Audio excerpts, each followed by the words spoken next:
आपल्यासोबत मावळचे महायुतीचे उमेदवार श्रीरंगाप्पा बारणे आहेत। आप्पा, तुम्ही आज उमेदवारी अर्ज दाखल करताय। मावळमध्ये शिवसेनेचं धनुष्यबाण चालेल की उद्धव शिवसेना बाळासाहेब ठाकरे गटाची मशाल चालेल?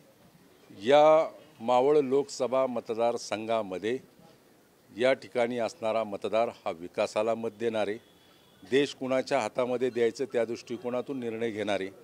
ही देशाची निवडणूक आहे, ही व्यक्तिगत कुणाची निवडणूक नाही।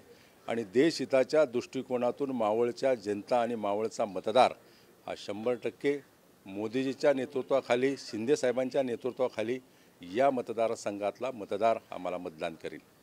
उद्धव ठाकरेंपासून फारकत घेतल्यानंतर तुमची ही पहिलीच लोकसभा निवडणूक आहे, त्याचा काय परिणाम या निवडणुकीमध्ये पाहायला मिळेल?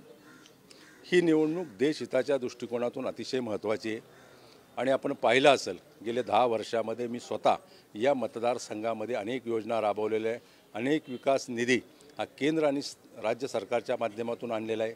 ही विकासाची निवडणूक आहे, ही व्यक्तिगत कुणाची निवडणूक नाही। मला 100% खात्री आहे, येणाऱ्या निवडणुकीमध्ये भारतीय जनता पक्ष, शिवसेना, राष्ट्रवादी काँग्रेस पक्ष, RPI या महायुतीचा उमेदवार म्हणून मला या भागातील मतदार तिसऱ्यांदा निवडून देतील, इतका मला आत्मविश्वास आहे।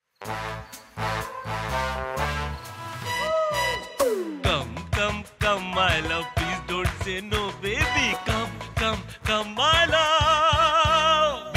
V-Guard के air coolers extra large cooling pads के साथ जो अच्छों को ठंडा करे। V-Guard air coolers, long lasting cooling. आपण महायुतीसोबत आता अजित पवारांची राष्ट्रवादी काँग्रेस आलेली आहे। अजित पवारांच्या पुत्राच्या म्हणजे पार्थ पवारांचा तुम्ही पराभव केलेला होता। पार्थ पवारांनी तुमच्या विरोधामध्ये निवडणूक लढवली होती। आता अजित पवार तुमच्यासोबत आलेले आहेत, तुमच्या ताकदीमध्ये वाढ झाली किंवा अजित पवारांचा फायदा होईल मावळ? या मतदारसंघामध्ये भारतीय जनता पक्ष, शिवसेना, राष्ट्रवादी काँग्रेस पक्ष हे तिन्ही पक्ष एकत्र झाल्यामुळे मोठ्या मताधिक्यानं माझा विजय होईल। या मतदारसंघामध्ये या पक्षाची ताकद आहे, मोठ्या संख्येनं कार्यकर्ता हा पक्षाबरोबर राहिलेला आहे आणि तुम्हाला हे चित्र येणाऱ्या काही कालावधीमध्ये नक्कीच दिसेल। अजित पवारांचा कसा फायदा होईल? अजितदादा पवार स्वतः माझ्या प्रचार मेळाव्याला आले। अजितदादा पवार आज फॉर्म भरण्यासाठी येतात। अजित पवार हे नंतरच्या कालावधीमध्ये प्रचार सभेला येतील। अजितदादा हे दूरदृष्टीचं नेतृत्व आहे, राजकारणामध्ये काम करणारं नेतृत्व, दूरदृष्टीचं नेतृत्व आणि मदत करणारा कार्यकर्त्याला नेतृत्व म्हणून अजितदादाकडे पाहिलं जातं। नक्कीच त्यांचा फायदा या निवडणुकीमध्ये मला होईल। या निवडणुकीमध्ये उद्धव ठाकरेंच्या पाठीमागे पक्ष फोडल्यामुळे सहानुभूती आहे किंवा शरद पवारांच्या पाठीमागे पक्ष फोडल्यामुळे भाजपवरती आरोप केला जातोय की भाजपनं चौकशांचा ससेमिरा लावून हे दोन पक्ष फोडले, त्यांच्या पाठीमागे सहानुभूती आहे, त्याचा परिणाम या निवडणुकीमध्ये पाहायला मिळेल। मावळामध्ये उद्धव ठाकरेंच्या प्रति सहानुभूती आहे? मी तुम्हाला सांगतो, ही निवडणूक देशहिताची, देशाच्या दृष्टिकोनातून अतिशय महत्त्वाची। ही निवडणूक व्यक्तिगत पातळीवरती मत देणारी निवडणूक नाही। ही निवडणूक देश कुणाच्या हातामध्ये द्यायचं त्या दृष्टिकोनातून ही निवडणूक महत्त्वाची आहे। गेल्या अनेक वर्षामध्ये देशाच्या विकासात्मक घेतलेले चांगले निर्णय त्या दृष्टिकोनातून मतदार हा मत देणार आहे। आणि मी तुम्हाला सांगतो, कुठल्याही प्रकारची सहानुभूती वगैरे कुठलीही नाही। ही व्यक्तिगत स्वरूपाची निवडणूक आहे, ही देशाची निवडणूक आहे। कुणाला व्यक्तिगत मत देण्याची ही निवडणूक नाही, देश कुणाच्या हातामध्ये सोपवायचा या दृष्टिकोनातून ही लोकसभेची निवडणूक आहे।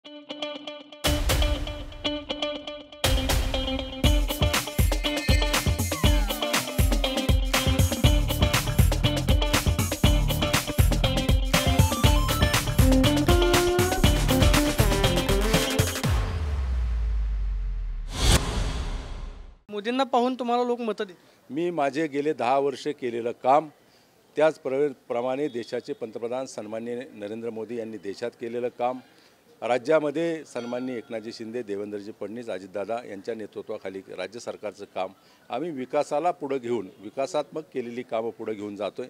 व्यक्तिगत स्वरूपामध्ये कुठल्याही प्रकारची टिपका टिप्पणी न करता विकासाला महत्त्व देणार आहे। हॅट्रिक मारतील?